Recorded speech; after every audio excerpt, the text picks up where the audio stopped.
Available everywhere podcast. Hello everyone and welcome back into the GSMC Dead Ball Sports Podcast, and for our fourth segment of today's show, why not break up the monotony of talking all things football with a little bit of hockey, doing my first ever NHL Power Rankings. Now a lot of you might disagree with me, and granted I haven't watched a lot of hockey this season, hockey being one of the sports that I really love watching but haven't been able to keep as much up to date as I really want to, and it might reflect in my power rankings, but still I think it's a pretty comprehensive top 5. I think all of these teams are in the reckoning to compete for the Stanley Cup, both in the Eastern Conference and the Western Conference, of course, but I do think that a lot of you might be a little bit skeptical about my list, and you're free to comment on it if you're an NHL hardcore fan, but ultimately I'm just going to go with the flow here. Talk about what I know, talk about the players that I like to see moving forward for each of these teams. Without further ado, let's jump right into it. Starting off with the number 5 spot, and this is a spot that is kind of difficult to assess because a lot of teams in and around the top 5 to 10 of the rankings have had weird, rough stretches. But the Colorado Avalanche certainly have had some weird stretches. They've only won 2 of their last 5, I believe. But they truly are, with all the players they have in their core, a Stanley Cup contender on their day. They still have one of the best overall players in the NHL, one of the strongest centers you could possibly have in Nathan MacKinnon, in Cale Makar, one of the best young defensemen, and the unsung hero in net, Mackenzie Blackwood, of all goalies, after a really weird time as a New Jersey Devil, finding new life and rejuvenation to his NHL career in Colorado. And ultimately, yes, they find themselves in weird positioning in the Western Conference. I believe they're 4th in the Atlantic Division, I want to say. I might get some of these divisions in the conferences mixed up. No, actually, the Central and the West. But ultimately, I do think that Colorado still is going to be in the reckoning come postseason time to win it all. And yes, the West's going to be tough. A lot of teams that already are some of the most talented in the league are there. The Knights come to mind, the Oilers, and some teams who are having surprising seasons, like the Jets and the Wild, who we're going to talk about throughout the weeks. But the Avalanche are right in the mix just because of who they have and how they really rejuvenated certain players' career. And to say that they're a Stanley Cup contender with a guy like Mackenzie Blackwood between the pipes really says something about their standing. So at number 5, they sit on my personal list. You are free to comment about this if you have any qualms with it, but I still think, when I think about the Western Conference, the NHL in terms of Stanley Cup contenders, the Colorado Avalanche come to my mind. Then at number 4, let's talk about the surprising Winnipeg Jets.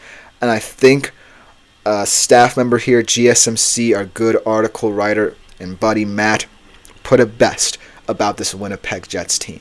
And Anthony Manzano says, honestly, I've been saying this as a Panthers fan. I don't think Florida's taking the regular season that seriously, and we're going to kick it up in the playoffs. That's a nice shout, Mr. Manzano. I think that Florida is built for the postseason just because of how well-rounded they are. They proved it as such last year in their Stanley Cup victory. So you might be right in that regard.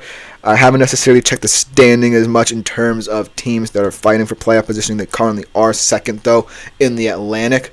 But I do think that you're right in that this is a team more well-built to have sustained postseason success rather than put all their energy in the regular season, because they truly rely on the collective whole rather than some teams who rely on individuality to get them to that point. So I agree that Florida are going to be a sneaky team in the Stanley Cup contender status. But in terms of power rankings and how teams are shaking out and how we feel about certain teams any given week, it's going to be interesting to see how this ranking gets updated. But then in terms of the Jets, they've had a weird stretch. They're 4-4-2. And Anthony Manzano said, for me, Edmonton is more of a regular season team. They don't have a great defense. Am I being harsh? Well, as an Edmonton fan, I would have to say you are being a little bit harsh. But I do think that Edmonton, in the regular season, start off slow, then ramp it up. So they are kind of a weird team to assess. We'll talk about them in these rankings a little bit later. But ultimately, you're not necessarily wrong in terms of what they need to improve to ultimately be taken seriously as cup contenders. Their defense needs to have sustained success. And while they actually did play well in last year's postseason, really well, they ultimately fell flat in certain moments in that Stanley Cup final when Florida got out to that big lead. So I do think that your analysis of Edmonton is semi-right, but I wouldn't say they're just a regular season team.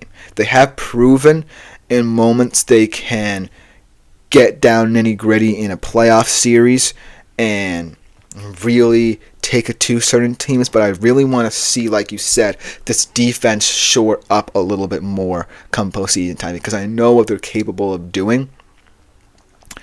I think that ultimately you're saying that getting to the Stanley Cup last year, getting out physical by Florida is partly true, but they did kind of ramp it up a little bit in the subsequent 3 games that they did win. So I'm not necessarily certain of what we're going to get out of Edmonton. And then Slashbill ultimately says Dallas can't be slept on as well, and I agree there. These are 2 teams that are not currently in my rankings.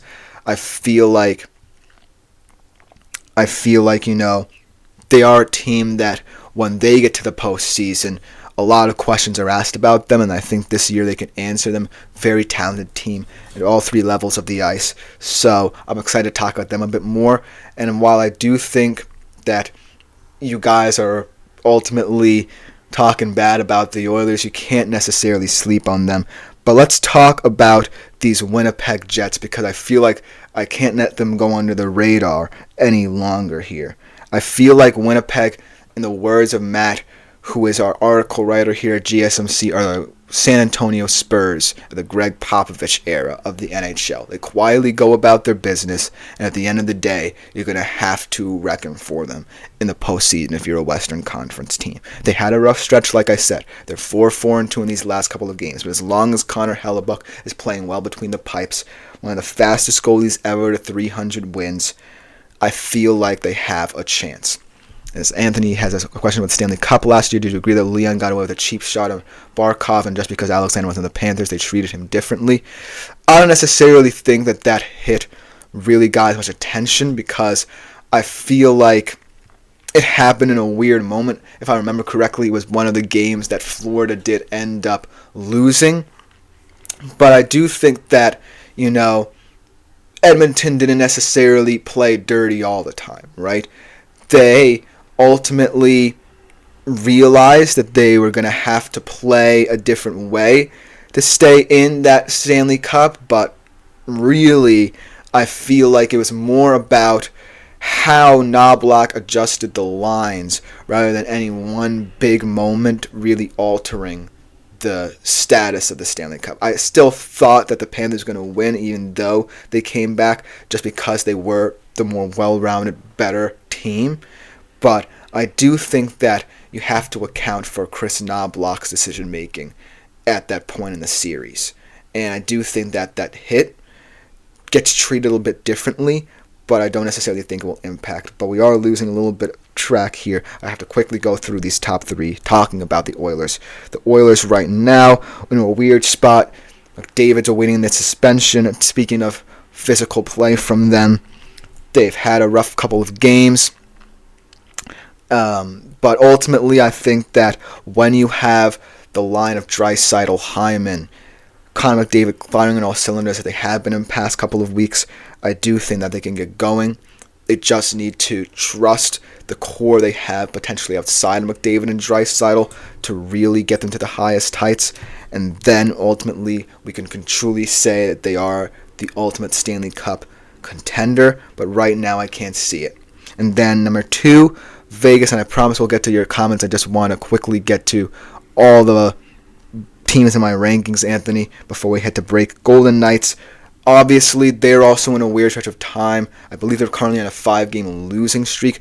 But the Knights are a team that I feel like don't necessarily get respected for how well-rounded they play throughout an NHL season. Obviously, the West is getting a little bit more loaded and top-heavy, but I do think the Knights are going to be there. And at the end of the day, you have much like the Florida Panthers in the East, a very well-rounded team there, starting at the top with Jack Eichel, one of the top point scorers in the NHL, all the way down to a guy like Shea Theodore, and then Adin Hill playing out of his mind in net. And then last but not least, let's talk about the Washington Capitals at number 1 in my power rankings. Alex Ovechkin turning back the clock, second player in NHL history to score 20 goals in 20 straight seasons. But let's talk about the back end as well. Tom Wilson, John Carlson, two aging defensemen who are still giving it their all. Jakob Chychrun, one of the best offseason additions, and ultimately looking like the team to beat in the East. But before we head to break, I do want to address all of Anthony's comments. But a lot of people, even Edmonton fans I talked to, say that Edmonton got away with it because it was a Panthers player, specifically Kachuk that did it to Leon O'Connor. Matt would have gotten suspended the rest of the series. Because it was Leon, he got away with that hit on Alex, because Alex is a superstar to Vegas, and Edmonton had to make any big trades on defense to improve it before the deadline or the All-Star break. I think all are great statements. I agree that because Florida are seen as a team that have superstars but don't rely on them like Edmonton's, why that hit rubbed Panthers fans the wrong way. But I do think that at the end of the day, I think that ultimately you can't necessarily look too much into that hit because of the fact that I don't necessarily think it really altered the series too much in Edmonton's favor, outside of the fact they really got back into that series because Florida was winning that 7th game no matter what. I think Edmonton was too gassed to win that. And then, in terms of what Vegas and Edmonton have to do, I don't think they have to change anything. They are teams in the West who have been doing this for the past couple of years, and I wouldn't be surprised if one of them makes a big move, but I think they're settled with how they are. They just need a lot of these players to click. They need to rely on their core to carry them forward. So I'm not necessarily certain they do make any big moves. And then last but not least, am I surprised about Washington? I feel like Washington are a team that a lot of people weren't expecting to see rebuild this quickly, but that Jakob Chychrun addition in their defense really bolstered it. And I don't necessarily think that they would be in rebuild mode at the deadline bad, but I didn't necessarily think they would be top of the Eastern Conference standings good either. So I really am surprised. But thank you all for your comments. We have to get on to the next final segment of today's show, talking about the Jets hiring Aaron Glenn as their new head coordinator. The Lions now down 2 of their top minds in their coaching staff. We'll be talking about that as well after this short break.